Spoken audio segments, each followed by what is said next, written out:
The only Okay. water you can drink is the water you make. You buy an under-sink reverse osmosis water filter system. That's the only water I would drink. Okay. Then you can drink the water out of every faucet and give it to your animals too, because that's why dogs and cats get so much cancer, because from the fluoride and chlorine in the drinking water. But you need to filter it yourself. You need to know what's going on. If you buy it in plastic bottles, then you have the problem with the BPA, and then you get feminized as a man and over-feminized as a woman. You know, as a man you grow boobs, as a girl you get breast cancer. And I would not drink anything I haven't filtered myself. The most important part is that people understand there is chlorine and fluoride in the drinking water. Fluoride was used by Stalin and Hitler for the gulags and the Nazi concentration camps to make the people in the gulags and concentration camps docile and infertile. And it has a direct impact, instant impact on your brain. Chloride, is something that was called chlor gas in a gas format, and Adolf Hitler used this to murder all these Jewish people. That's what's in your drinking water. When you get out of the shower and you are dizzy and nauseous, you think, oh, I showered too hot. No, you didn't. The shower head cuts open the water molecules, and the chlorine turns into gas and fills your shower and turns it into a gas chamber, a chlor gas chamber or chlorine gas chamber. So then there are 256 different chemicals found in our drinking water, including all the the drugs that are used for psychosomatic treatments, psychiatric treatments, and so on. So everything that people take, they pee out. The water gets basically back into the water stream, coming back to us through the water pipe, and now we have all these medicines in there. And also, Jesse Ventura reported on it. There is even radiation in our drinking water and so on. So if it comes from the government, don't trust it. Make it yourself. If the federal government tells you something to do, I do the opposite of whatever it is, because I know they have their own agenda, not mine. And we just need to be aware of that we have to have in the water we filter pink salt, Himalayan salt, which is mined. So since it comes out of a mine, all the pollution from the outside, the chemtrails and so on, is not on it. Plus it has the 76 trace minerals in it. Because you take everything out, if you filter the water, the good stuff is gone too. But the easiest and cheapest way is really pink salt, Himalayan salt. I think it costs the same like sea salt, but it's really, really powerful and good for you. And as I always say, I would drink a gallon of water a day with half a teaspoon of pink salt in it. To drink a gallon of water a day with half a teaspoon of sea salt in it a day, because we need salt for every body function. We need electricity. And this electricity can only be produced with enough salt, basically. So if you have a lack of salt, you have a blood pressure problem. See, and we're not supposed to have salt, though, too, especially if we have high blood pressure. That's what we're told. Okay, it's the opposite. The problem is they are talking about table salt. Very often, table salt is 1/3 glass, 1/3 sand, and 1/3 salt.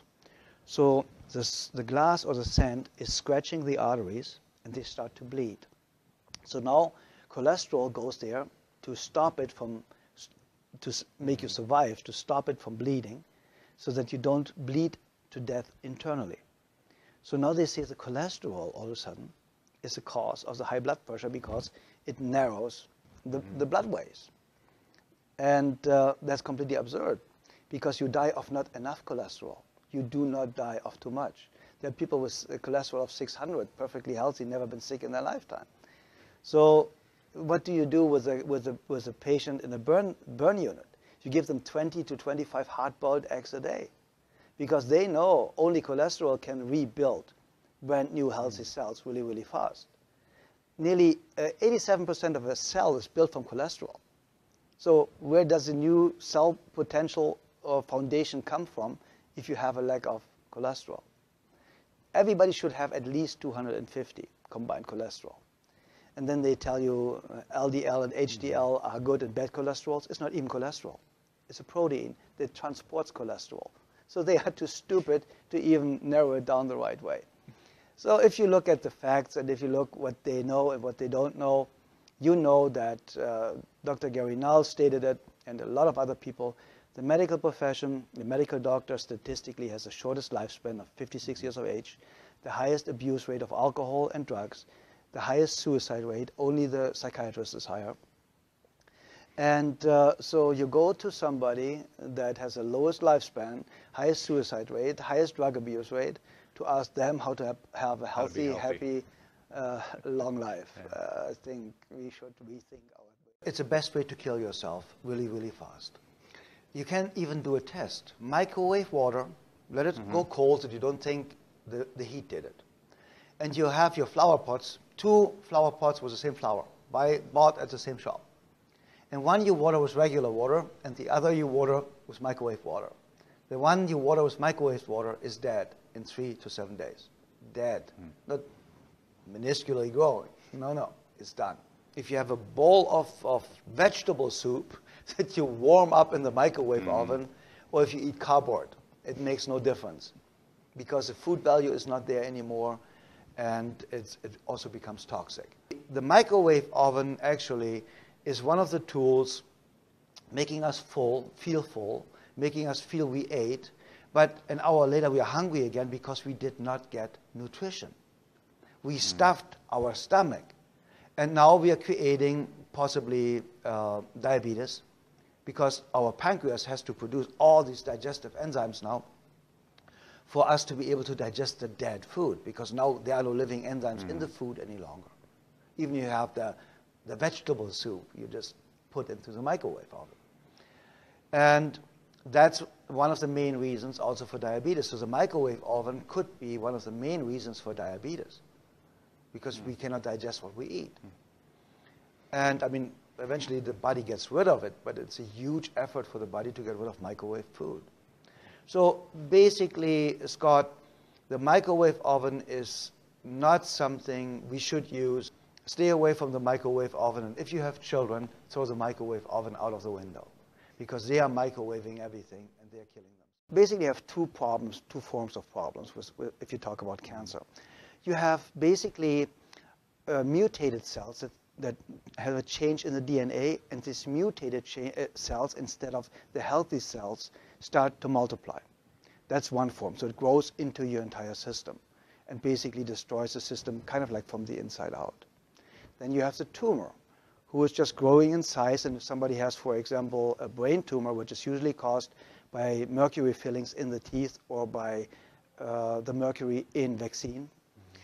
If somebody has a tumor in the brain, and just due to the size, of course, it can push on certain parts of the brain where we lose certain body functions or neurological functions, or we can die from it, of course, if the tumor reaches a certain size. And we all need to basically just need to understand that since 1911 and 1936, we know two Nobel Prize winners, Otto Warburg and Max Planck, that cancer cannot exist or grow in an alkaline, oxygen-rich environment. It's absolutely impossible. So if our pH level is on 7.36, where it's supposed to be, or in the healing phase on 7.5, there's no way for the cancer to further grow, or if you stay there from the beginning, there is no way for cancer to develop in the first place. But stress makes you acidic. And acidosis is what the cancer needs to survive, or to strive, or to grow in the first place. So you need to have toxemia, you need to be toxic, you develop acidosis, and of course, because of the acidosis, you have a lack of oxygen in your body. There's not enough oxygen in the body. And lacking oxygen is basically always the cause of cancerous growth.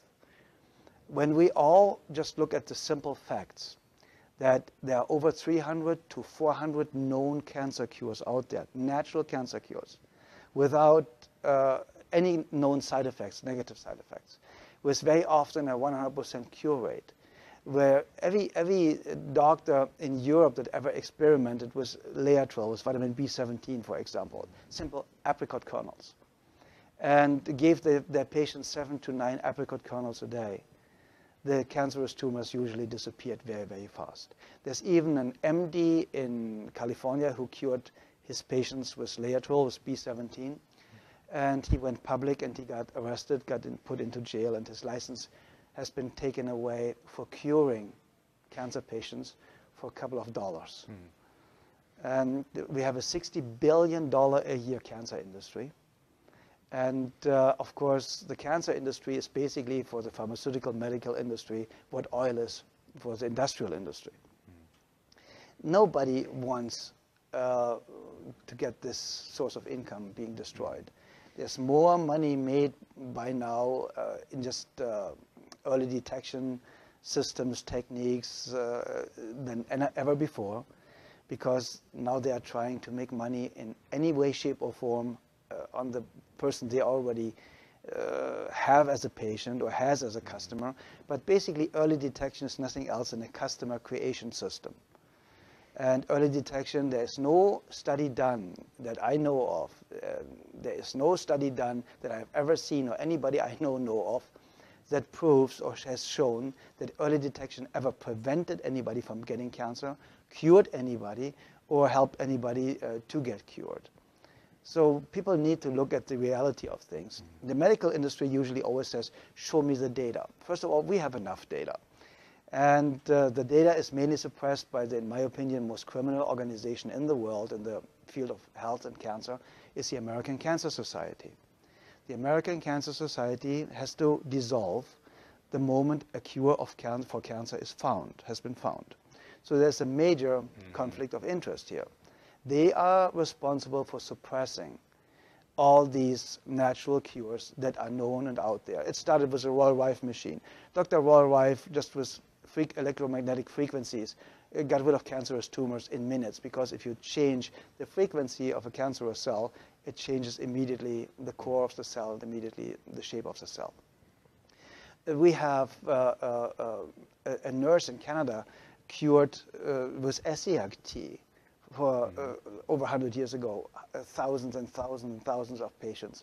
Dr. Simoncini in Rome wrote this fantastic book, Cancer is a Fungus, cured an enormous amount of people just with baking soda, with sodium bicarbonate. The second the sodium bicarbonate alkalizes the cancer, or the cancerous tumor just disappears. He has it on ultrasound, he has it on video, so there's not a maybe. He's an oncologist, by the way. So it's not, and he stated that the medical profession has a cancer cure rate of 2%. 2%. In my experience and my colleagues, 27% of all people that do nothing get cured with absolutely doing nothing. There are 2 independent studies done showing I have a cancer cure rate of 92.3%. So if you look at the facts that my mom was supposed to die of liver cancer 41 years ago. They gave her, when I was 12 years old, they gave her 6 months to live. They said nobody ever survived from liver cancer. Nobody got better. How it happened was she had a gallbladder surgery that went wrong. They gave her hepatitis C blood. She developed hepatitis C, from the hepatitis C liver cirrhosis, from the liver cirrhosis liver cancer. I knew my mom from early childhood on only crying from pain, only the emergency doctor coming in once, twice a day, shooting morphine into her, that she could scream a little bit less. All 7 siblings of my mom had cancer. My father died of cancer, my grandfather died of cancer, my grandmother died of cancer, my stepfather died of cancer. I know more about cancer and the effect of the relative of the cancer patient than anybody on earth will ever know. Nobody knows even 1% of what I know about these things.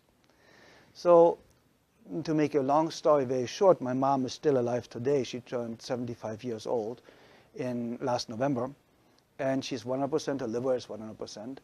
And there are studies done that state that I have cured over, or helped to cure, over 35,000 cancer patients. And there's 143 doctors out there still working with my system in Europe, which of course is completely illegal to use in the United States, because by law, the medical doctor in America has to apply chemotherapy, radiation, and surgery to the cancer patient if he knows better or not, if he wants to do this or not, or he or she is running the danger to lose her license or even go to jail. And this is kind of like where we are out of balance in what's really going on. In Canada, the oncologists in Canada, there was a study done. They were asked if they would apply their own treatments to themselves or their loved ones. 86% said absolutely not. So what does that tell us? One of the things you talk about is if something didn't exist 150 years ago, you don't need it. Hemp was a crop that was very popular 150, 200 years ago. It's touted quite a bit as a cancer cure, hemp oil. What are your thoughts on that? And it's something that not a little bit. People think negatively of just because of the product, but what are your thoughts on it? Okay. Scott, and I really want to say it very, very clear. It's not a little bit a cure for cancer or anything else. It is the cure for cancer. Hemp seeds. Hemp seed is not marijuana. Mm-hmm. It is not a drug. It doesn't make you high. It is nothing that is really even intended to change your state of mind. Because hemp seed is something, or hemp in general, is one of the healthiest things out there and has all the nutritional values. You could live off hemp, not eating nothing else for the rest of your life, and you would not have any form of deficiency. So it's really, really important that people understand marijuana has nothing to do with hemp seeds or hemp seed oil. Hemp seed oil, for example, cures skin cancer. In my experience, in 3 to 7 days. You put it on for 3 to 7 days, and the skin cancer just falls off. And I've seen it again and again and again. Like I historically put my cancer patients into the sun, and the sun cures the skin cancer in a couple of days, sometimes in 1 day, good sun tanning day. Because the sun doesn't cause skin cancer, the sunscreen causes the skin cancer. So by clogging the pores and the preservatives in the sunscreen and so on. But hemp seed, first of all, it's the best colon cleanse there is. Hemp seed, you put it on your salads, you put it in your food, or you really take it with a spoon and chew it. It kind of like tastes a little bit, it's even tasty. It's like nutty tasting. It's the best colon cleanse there is. Hemp, as I said, hemp seed oil cures a lot of things. It cures definitely, in my experience, skin cancer.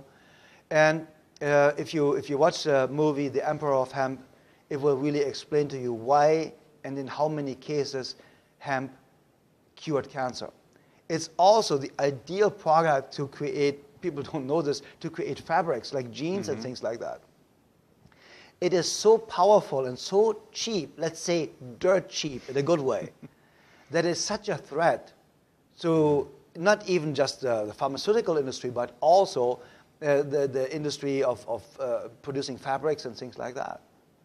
Nothing is more powerful, nothing cures faster and easier cancer, in my experience and opinion, than hemp seed and hemp seed oil. So it's not a maybe cure, it is a cure for cancer, in my experience. First of all, physical stress is really never a problem. If you work hard, you carry things all day, and you have a really good night's sleep, you are fine. Physical stress has never been a problem. Mental and emotional stress, meaning living in constant worries, like the economy, like your mom getting sick, like you losing your job. That drains the energy. Stress is the main energy drainer in this world, and lack of energy is the only cause of illness. There's no other cause. When you have stress, your entire system goes into fight or flight mode. It shuts off your metabolism. You don't digest anymore, and you produce all these stress hormones that need to be used up, that makes people aggressive and all these other elements. But the main thing is with stress, it dehydrates the system. So dehydration is the only cause of death. Everybody at the end of the day that dies of dehydration. That's the final cause of death. That you're so dehydrated that nothing works anymore.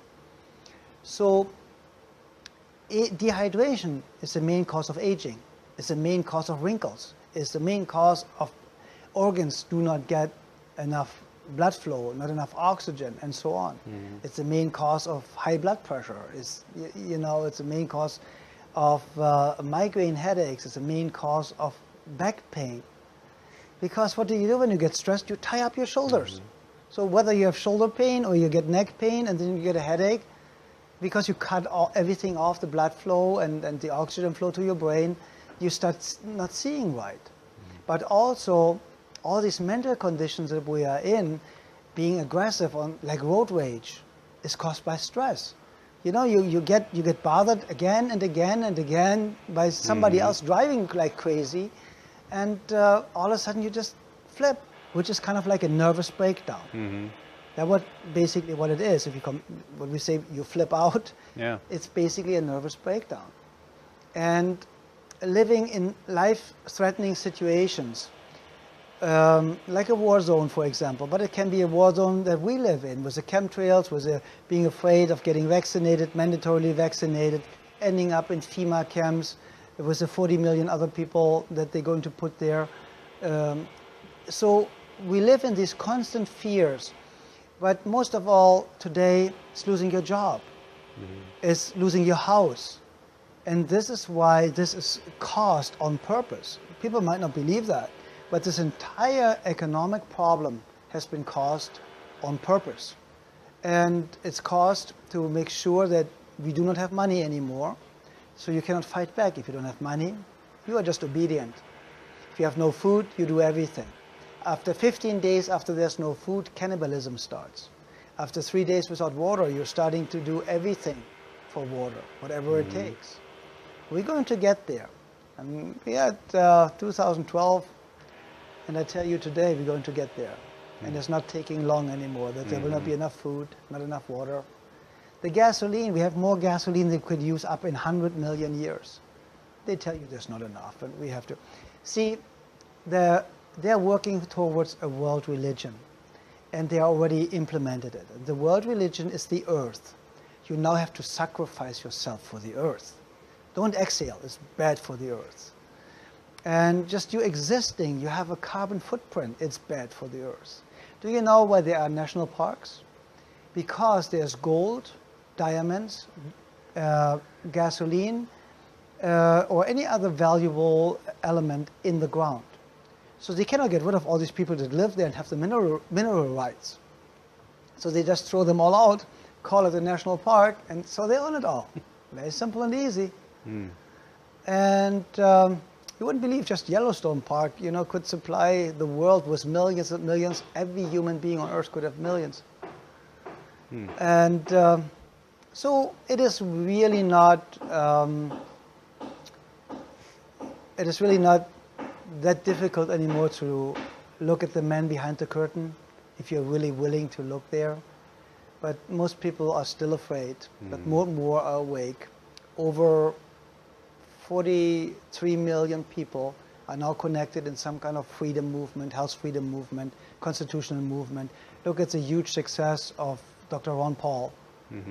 And who is following him? The smart ones, the younger people, the educated people. You know, not the old ones that are so brainwashed that they have no chance. Some are so old and so long brainwashed over decades and decades by the media. Just look MSNBC and all these junk TV channels. It makes me want to throw up every time I just turn on the TV. And if people don't see through that, oh, you're idiots like Rush Limbaugh or this clown O'Reilly, you know, they are just a part of the big, big treason. And one day they're going to have to answer for it. I'm absolutely sure. There will come a day that all these people that in the mainstream media, manipulating the people or brainwashing the people for the New World Order or for the one world religion or for the Illuminati, or if you want to call them the Rockefellers, Rothschilds, the Bank of England, Queen of the Netherlands. It's just 7 people that own the world, but mainly the world is owned by the Vatican. 90% of the world is owned by the Vatican. And the landmass is owned by the Queen of England. She owns, for example, Canada as the land, as a private person, not as Queen of England. She's German anyway. I don't know if you know that. She's German. And her husband too. They're both German. They just came up with the House of Windsor later because the English people, the British people got really upset. The Germans are running their country. But she owns physically the landmass of Canada. She owns Australia. That's why when the Canadian Parliament passes something she doesn't like, she just overrides it. She did it 4 or 5 times just last year. So the people of Canada have absolutely no say in anything. People just need to wake up to that, and they need to understand that the Vatican owns 90% of the entire value, the entire money on earth is owned by the Vatican. It's not owned by China. People are so easy to manipulate and to derail. It's the same people that run the world for the last 2,000 years that's still running the world today.